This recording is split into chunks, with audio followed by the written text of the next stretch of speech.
তো তারেক রহমানের সরকার কিভাবে উপেক্ষা করবে? চীনকে আপনি কিভাবে উপেক্ষা করবেন? সম্ভব? সম্ভব না। কেন সম্ভব না? আমি একটা খবর বলি। চট্টগ্রামে চীনা অর্থনৈতিক অঞ্চলে বিলিয়ন ডলার বিনিয়োগ এবং লাখো কর্মসংস্থানের আশা। চিন্তা করেন, একটা চীনা চট্টগ্রামে যে চীন অর্থনৈতিক অঞ্চল স্থাপন করছে, সেখানে তারা বিনিয়োগ করবে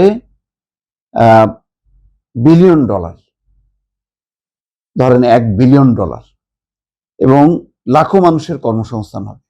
তা আপনার এইরকম এখন যখন বিনিয়োগ নাই, দেশে বিদেশি বিনিয়োগ নাই, কর্মসংস্থানের অভাব, তখন এইরকম বিনিয়োগকারী কোনো দেশকে আপনি কিভাবে উপেক্ষা করবেন বলেন? চীনের প্রভাব ঠেকাতে আমেরিকা তৎপর, ভারত তৎপর, কিন্তু আপনি চীনকে কিভাবে ঠেলে দেবেন? এ তো মানে পায়ে লক্ষ্মীকে পায়ে ঠেলে দেওয়ার মতন হবে যদি চীনের এই প্রস্তাবগুলি আপনি না নেন। 783 একর জমিতে গড়ে উঠবে শিল্পাঞ্চল। প্রত্যক্ষ এবং পরোক্ষভাবে 1 লাখের বেশি মানুষের কর্মসংস্থানের সম্ভাবনা। সাফল্যের জন্য নিরবিচ্ছিন্ন গ্যাস, বিদ্যুৎ, পানি, বর্জ্য ব্যবস্থাপনা এবং দ্রুত বিনিয়োগ সেবা নিশ্চিত করতে হবে, এটা চীনা ব্যবসায়ীদের দাবি। উত্তরে চট্টগ্রাম বন্দর, সামনে কর্ণফুলী টানেল এবং শাহ আমানত আন্তর্জাতিক বিমানবন্দর, আর দক্ষিণে নির্মাণাধীন মাতারবাড়ি গভীর সমুদ্র বন্দর। বন্দর, টানেল এবং ভবিষ্যৎ সড়ক সংযোগের এই বলয়ের মধ্যে চট্টগ্রামের আনোয়ারায় 783 একর জমিতে গড়ে উঠবে চীনা অর্থনৈতিক এবং শিল্পাঞ্চল। বাংলাদেশ বিনিয়োগ উন্নয়ন কর্তৃপক্ষের হিসেবে চীনা অর্থনৈতিক এবং শিল্পাঞ্চলে মোট 130 কোটি মার্কিন ডলারের বিনিয়োগ আসতে পারে, যা দেশীয় মুদ্রায় প্রায় 16,000 কোটি টাকা।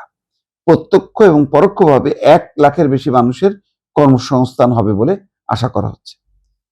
তো এই কারণেই বলছি যে এখানে যদি চীনের এই অর্থনৈতিক অঞ্চলটা গড়ে ওঠে, এত বিনিয়োগ হয়, এত মানুষের কর্মসংস্থান হয়, আপনার এই রকম বড় বিনিয়োগ প্রস্তাব নিয়ে কোন দেশ আছে আপনার আশেপাশে?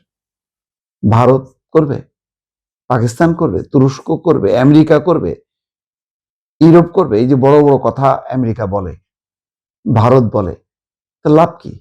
বাংলাদেশের দরকার হচ্ছে ব্যবসা বাণিজ্য এবং বাংলাদেশের মানুষের কর্মসংস্থান, বিদেশি বিনিয়োগ।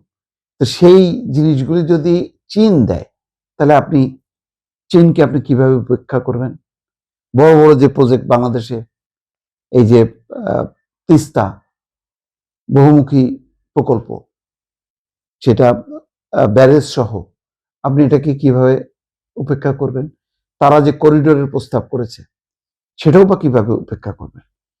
এইটা বাণিজ্যিক করিডোর যদি হয়, তাহলে ভারত সহ অনেক দেশের উপর নির্ভরশীলতা কমবে। চীন থেকে আপনি যে কোনো প্রোডাক্ট আপনি নিয়ে আসতে পারবেন। চীনের সাথে এই একই করিডোর মিয়ানমার, আপনি মিয়ানমার থেকে আপনি কৃষি পণ্য নিয়ে আসতে পারবেন। তার মানে আপনার কোনো রকম ঘাটতি থাকবে না। এই ধরনের যারা প্রস্তাব নেয়, একদম বাস্তব ভিত্তিক, আপনি সেই সব দেশ, আর অন্য কোনো দেশ সে এরকম কোন প্রস্তাব আছে বলেন তো? পৃথিবীতে আছে আর বাংলাদেশের জন্য এইরকম কোন প্রস্তাব নিয়ে আসছে? বড় বড় প্রজেক্ট, আপনার টাকা পাবেন কোথা থেকে? শেখ হাসিনাও দেখেন ভারতের সঙ্গে এত প্রীতি, কিন্তু চীনকে উপেক্ষা করতে পারেনি। তো তারেক রহমানের সরকার কিভাবে উপেক্ষা করবে?